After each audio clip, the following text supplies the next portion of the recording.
Sir, yes. Sir, yes. Chapter number 5 है when people rebel, लोग विद्रोह कब करते हैं, 1857 1857 और उसके बाद। ठीक है जी, ये फिगर है, आपको देख लो एक बार ना, एक पिक्चर है। 1 sepoys and peasants gather forces for the revolt that spread across the plains of North India in 1857। Sepoy means बेटा यहाँ पे सिपाही है, ये इंग्लिश का ही वर्ड है, जिसको आप सिपाही बोलते हैं सिपोए है वैसे वर्ड वो। किसान इकट्ठा हो गए, जो इंडियन सिपाही थे वो इकट्ठा हो गए, उन्होंने विद्रोह किया जी 1857 की जो क्रांति हुई, और ये पूरे उत्तर भारत के मैदानों में फैल गया, यानी कि नॉर्थ इंडिया में ये फैल गया।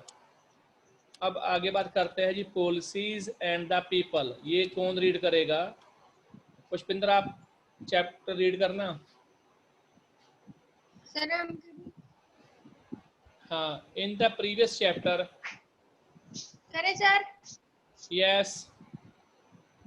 In the previous chapters, you looked at the policies of the East India Company and the effect they had on different people, kings, queens, peasants, landlords, tribal soldiers were all affected in different ways. You have also seen how people resist policies and action that harm their interest or go against their sentiments. रुको रुको, Nawabs lost their power. रुको आप, 1 para complete करने के बाद पहले मैं explain करूंगा, फिर नेक्स्ट चलना है आपको। और उसने बोला पिछले चैप्टर में आप पढ़ चुके हैं, जो सरकार की ये ईस्ट इंडिया कंपनी की जो पॉलिसी थी उससे बहुत सारे लोग प्रभावित हुए थे। उसमें राजा थे, रानियां थी, किसान थे, जमींदार थे, आदिवासी थे, सिपाही थे, सोल्जर थे। इनको बहुत तरीकों से ये प्रभावित हुए हैं जी, अलग अलग तरीकों से ये। You have also seen how people resist policies and actions. आपने ये भी देख चुके होंगे कि लोगों ने किस प्रकार इसका पॉलिसी का विरोध किया, उनकी एक्शन का विरोध किया। दैट हार्म्स देयर इंटरेस्ट, जो उनके इंटरेस्ट को नुकसान पहुंचा रहे थे लोगों के, और गो अगेंस्ट देयर सेंटिमेंट्स, और वो अपनी जो उनकी सेंटिमेंट्स थे, ये चीजें उनकी खिलाफ थी। नवाब लॉस्ट देयर पावर्स, बेटा आगे बढ़ो। Nawab lost their power since the mid-18th century. Nawabs and Rajas had seen their power erode. They had gradually lost their authority and honor. Residents had been stationed in many courts. The freedom of the rulers reduced. Their armed forces disbanded and their revenues and territories taken away by stages. Since the mid 18th century, 18वीं सदी के मध्य से ही जो नवाब थे, राजा थे, had seen their power erodes, उनको देखा कि उनकी शक्ति वो खत्म हो रही है दिनों दिन। They had gradually lost their authority and honour, उनका सम्मान भी खत्म हो रहा है, उनकी जो शक्ति है, अथॉरिटी, वो भी खत्म हो रही है धीरे धीरे। Residents had been stationed in many courts, एक ना अंग्रेजों की तरफ से अपना कोई हेड बनाकर किसी राजा महाराजा के उसके दरबार में भेज देते थे। तो वो क्या करता था, इससे जो राजा की शक्तियां थी वो कम होती गई। Freedom of the rulers reduced, इससे राजा की शक्तियां कम होती गई। देयर आर्म्ड फोर्सेस डिसबैंडेड, जो उनकी शक्ति थी यानी कि आर्मी थी उसको डिसबैंडेड कर दिया गया, वो भी खत्म कर दी गई।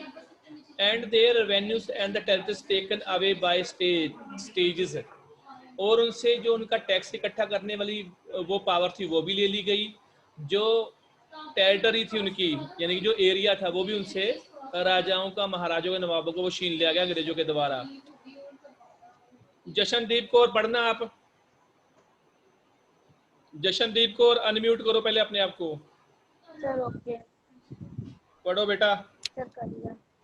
Many ruling families tried to negotiate with the company to protect their interests. For example, Rani Lakshmi of Jhansi wanted the company to recognize her adopt son as the heir to the kingdom. After the death, her husband, Nana Sahib, the adopted son of Peshwa Bajirao Peshwa Bajirao second, II, father that he be given his father's permission when the later death. However, the company confidence of its okay तो ये क्या है? मैं पढ़ता हूँ, आप रुको। Many Okay. ruling families tried to negotiate with the company to protect their interest. To protect their interest.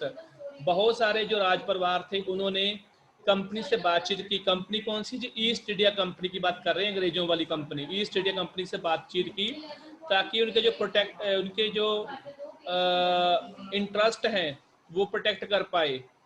For example, जैसे एग्जाम्पल है Rani Lakshmibai of Jhansi wanted the company to recognise her adopted son as the heir to the kingdom after the death of her husband. जो रानी लक्ष्मीबाई थी वो चाहती थी कि जो company है, जो उसने अपना बेटा गोद लिया हुआ है ना, उसको वो उसका उत्तराधिकारी माने उसके पति की डेथ के बाद। नाना साहिब थे, वो भी एक अडॉप्टेड सन थे पेशवा बाजीराव सेकंड के। उन्होंने भी एप्लीकेशन डाली थी कि that he had been given his father's pension, कि उसे भी उसके फादर की पेंशन दी जाए। व्हेन द लेटर डाइड, जो पहले थोड़ी देर पहले जिनकी डेथ हो गई थी। However the company confident of its security and military power turn down these pleas. Company को अपनी शक्ति के ऊपर बहुत ज़्यादा घमंड था, इसकी वजह से उनके पास मिलिट्री पावर भी थी। उन्होंने इन चीज़ों को मानने से बिल्कुल मना कर दिया। ठीक है जी। दलजीत अगले पढ़ना बेटा, दो पैरे अवधवाज। Abd was one of the last territories to be annexed. In 1801, a subsidiary alliance was imposed on Abd, and in 1856 it was taken over. Governor General Dalhousie declared that the territory was being misgoverned and British rule was needed to ensure proper administration. The company even began to plan how to bring the Mughal dynasty to an end. The name of Mughal king was removed from the coin minted by the company. In 1849, Governor General Dalhousie announced that after the death of Bahadur Shah Zafar, the family of the king would be shifted out of the Red Fort and given another place in Delhi to reside in. In 1856, Governor General Canning decided that Bahadur Shah Zafar would be the last Mughal king, and after his death, none of his descendants would be recognized as kings. They would just be called prince. चलो ठीक है, मैं पढ़ता हूँ बेटा। देखिए, जो Awadh was one of the last territories to be annexed. In 1801, a subsidiary alliance was imposed on Awadh. देखिए, जो अवध एक लास्ट स्टेट थी जिसको अंग्रेजों ने अपने कब्जे में ले लिया था, वो भी 1801 में। उसके साथ एक संधि की गई जिसका नाम है सहायक संधि, सब्सिडरी अलायंस बोलते हैं उसको। उसके ऊपर थोप दिया गया था। And in 1856 it was taken over. उसके बाद 1856 में उससे वो अवध से के नवाब से उससे वो सत्ता छीन ली गई। अवध को बेटा आजकल हम बोलते हैं Lucknow. Governor General Dalhousie declared that the territory was being misgoverned and British rule was needed to ensure proper administration. जो गवर्नर जनरल था ना इंडिया का 1856 में, जिसका नाम था डलहौजी, लॉर्ड डलहौजी, उसने डिक्लेयर कर दिया था कि जो अवध का नवाब है उससे वो अपने जो एरिया है उसकी वो प्रशासन नहीं संभाल रहा, राज्य नहीं संभाल पा रहा वो। इसकी वजह से जो अंग्रेज हैं उन्होंने उसको अपने कब्जे में ले लिया है इस अवध को, ताकि वो अच्छे ढंग से उसको प्रॉपर गवर्न कर पाएं, अच्छे ढंग से शासन चला पाएं। The company even began to plan how to bring the Mughal dynasty to an end. अंग्रेजों ने यह भी प्लान अपना लिया था कि जो मुगल राज है उसको कैसे खत्म किया जाए। The name of the Mughal king was removed from the coins minted by the company. सबसे पहले तो क्या किया गया जी, जो मुगल राजा था उसका नाम सिंह, जो सिक्के बनाते थे ना कॉइन्स, उनसे हटा दिया गया। इन 1849 1849 में जो गवर्नर जनरल था डलहौजी, उसने अनाउंस किया कि जब बहादुर शाह जफर की डेथ हो जाएगी उसके बाद उसके परिवार का, उसके बाद उसकी जो फैमिली होगी उसे रेड फोर्ट से निकाल दिया जाएगा। वो रेड फोर्ट में, लाल किले में नहीं रहेंगे, उनको दिल्ली में किसी और जगह पर रहना होगा। ठीक है जी। In 1856, the Governor General Canning decided that the Bahadur Shah Jafar would be the last Mughal king, and after his death, none of his descendants would be recognized as a king. They would just be called princes. देखिए उसने आगे क्या बोला है।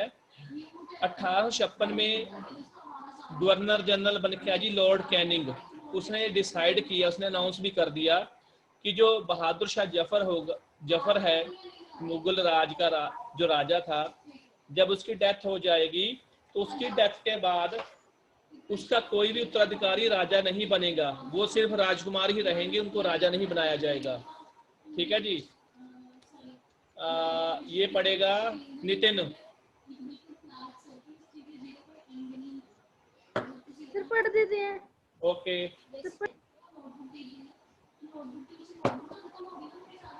The peasants and the spoils. In the countryside, peasants and zamindars resented the high taxes and the rigid methods of revenue collection. Many failed to pay back their loans to moneylenders and gradually lost the land they had tilled for generations. अगला पढ़ते बेटा, next para भी complete करो।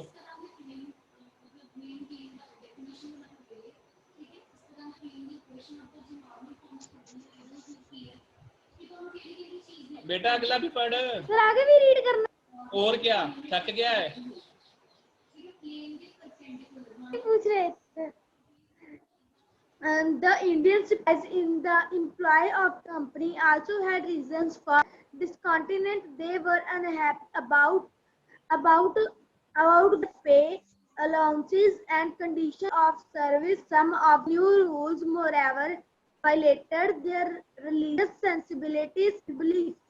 Did you know that in those days, many people in the country believed that if they crossed the sea, they would lose their religion and caste. So when in 1824 the sepoys were told to go to Burma by the sea route to fight for the company, they refused to follow the order through they agreed to go by the land did not die down. In 1856, the company passed a new law which stated that every new person who took up employment in the British Army had to agree to serve orders if required. Sir पढ़ दिया। Okay okay okay. अब बात करते हैं बेटा किसानों की, सिपाहियों की। जो गांव वाला एरिया ना, वहां पे जो किसान थे, जमींदार थे, उनसे बहुत ज्यादा हाई टैक्स लेते थे। ठीक है जी। और वो भी सख्ती के साथ, rigid methods of revenue collection. बहुत सारे किसान थे जो अपना टैक्स नहीं पे कर पाते थे।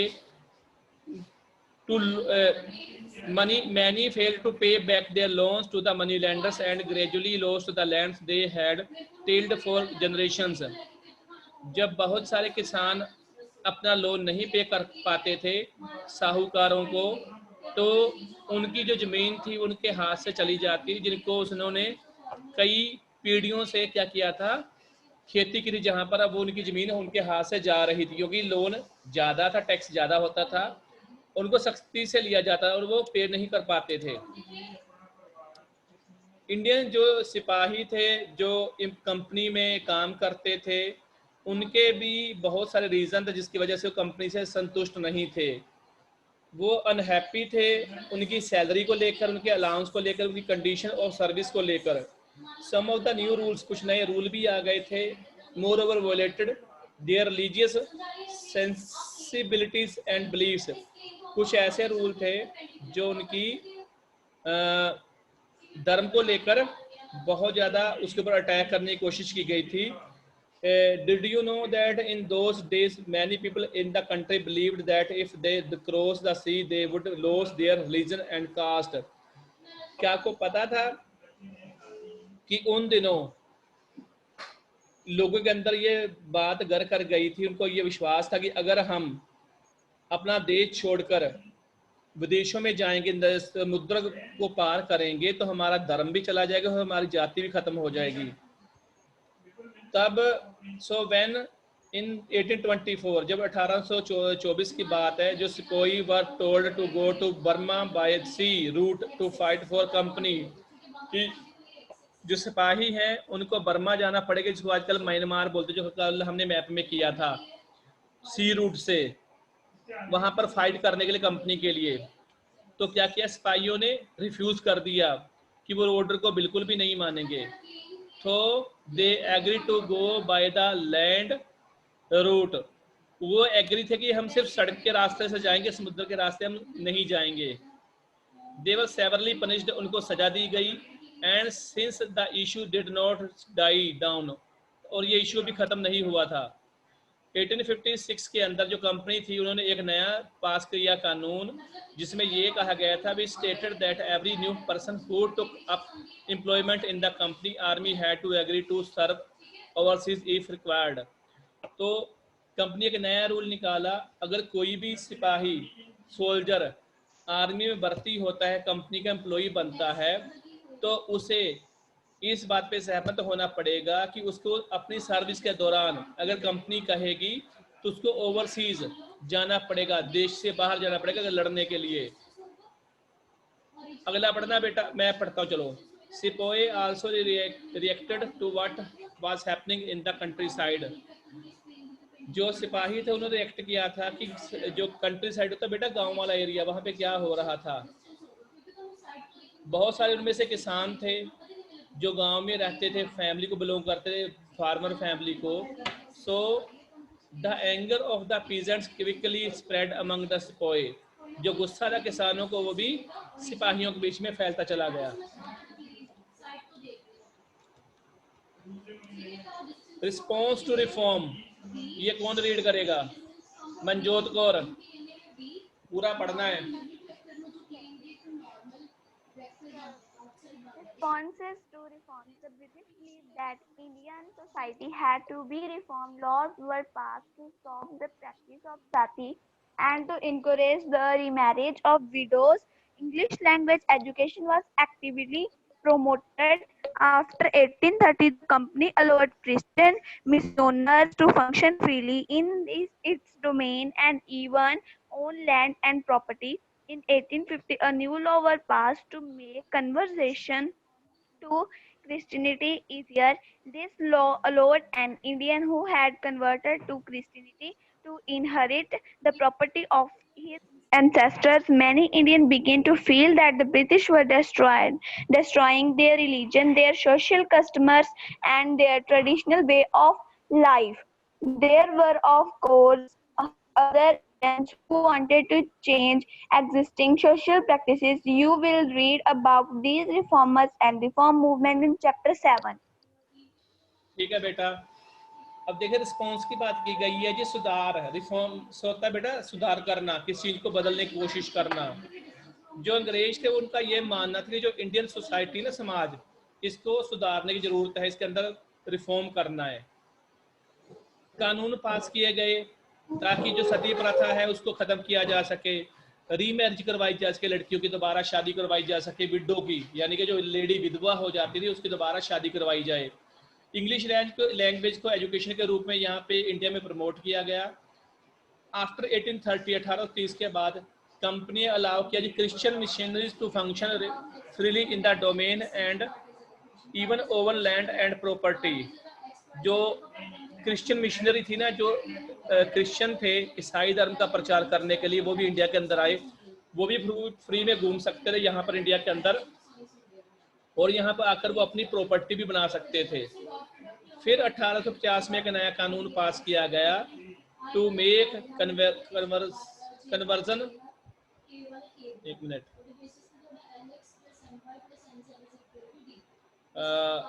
न्यू वाज कानून पास किया गया, जिसमें क्या था, जो क्रिश्चियनिटी ईजियर, जिससे जो ईसाई धर्म था, जो पादरी आते थे उनको आसानी हो गई।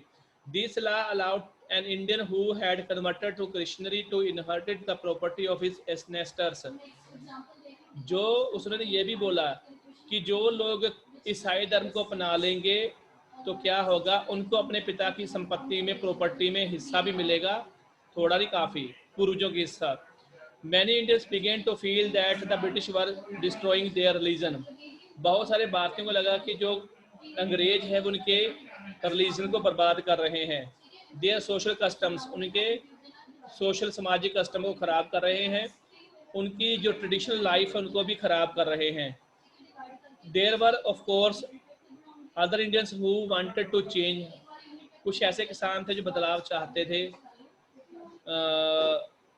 Existing social practice, you will read, इसके बारे में आप चैप्टर 7 में पढ़ोगे रिफॉर्म्स के बारे में. ये चैप्टर 7 में हम इसके बारे में डिस्कस करेंगे. ठीक है जी. अब पढ़ो जी आगे. Through the eyes of the people, कौन रीड करेगा इसको? Through the eyes of people.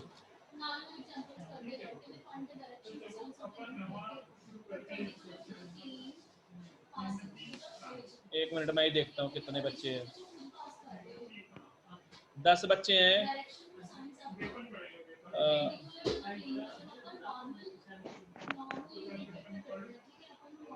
एक मिनट जरा रुको ना.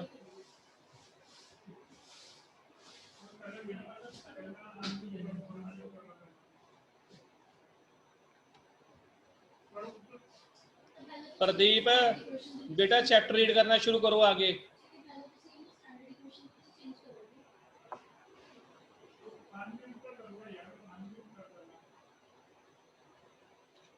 प्रदीप सिंह चैप्टर रीड करो. इसके बाद मैं क्लास से बाहर निकाल दूंगा, मेरे पास टाइम नहीं है इतना. जल्दी कर.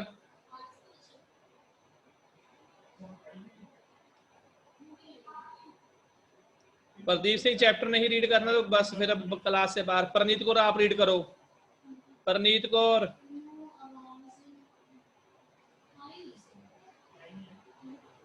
Through the eyes of the people to get a glimpse of what people were thinking those days about British rule. Study sources 1 and 2. Sir कर दिया.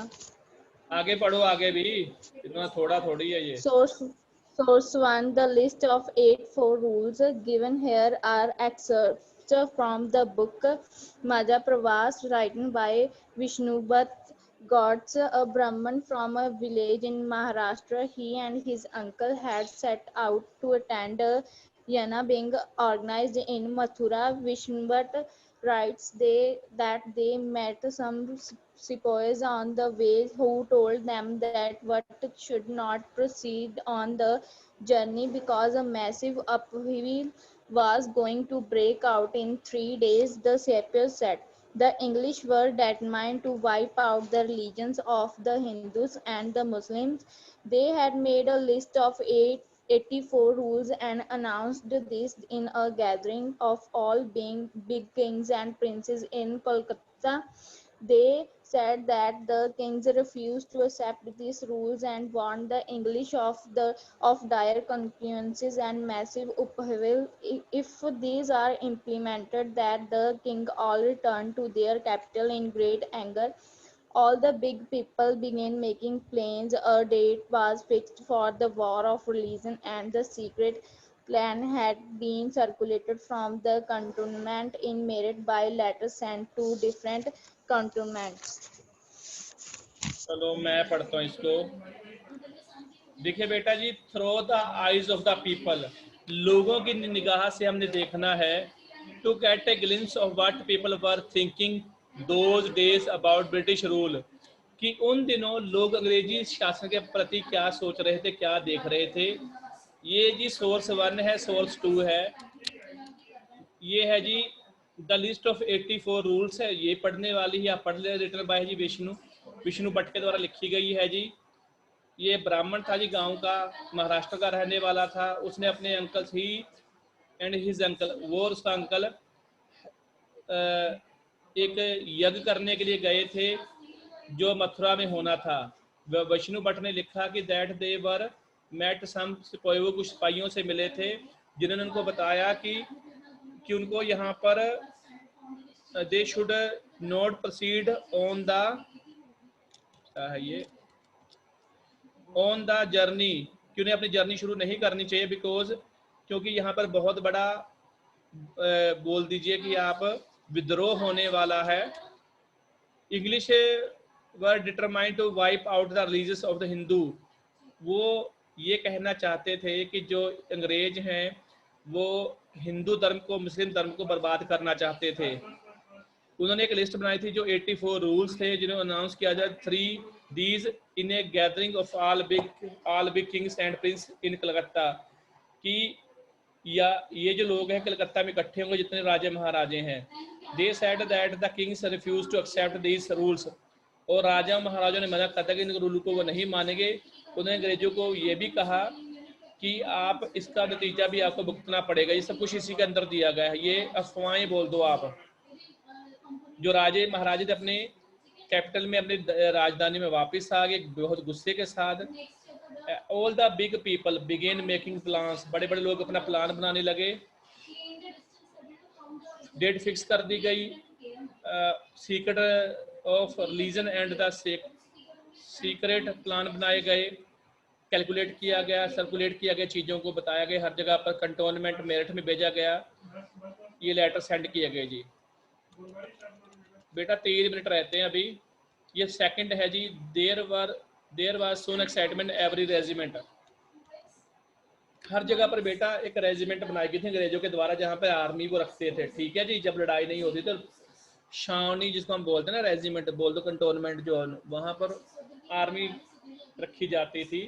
तो वहाँ पर भी ये चीज़ें लगातार चलती आ रही थी। इसको आप छोड़ो, इसको बाद में पढ़ लेना। ये देखो विद्रोह कर दे, आप पिक्चर देखो ध्यान से। Rebels deploy at Meerut, attack officers, enter their homes and set fire to buildings. यहाँ पर जो विद्रोही सैनिक थे उन्होंने क्या किया, जो अंग्रेज रहते थे ना मेरठ के अंदर, वहाँ पर उन्होंने क्या किया जी, अंग्रेजों के घरों में जाकर उनको आग लगा दी, अंग्रेजों को मार दिया गया। और बहुत सारे जो औरतें बच्चे थे उनको भी शायद नहीं बख्शा गया, उनको भी हत्या कर दी गई उस समय। जो विद्रोह उसमें कोई कुछ नहीं देखता, वो आप पिक्चर में देख सकते हो। जो लेडीज हैं वो अंग्रेज, वो देखो ऊपर छत पे खड़ी है, 2 नीचे हैं, उनको घसीट रहे वो सारे के सारे। ये हुआ था सारे का सारा।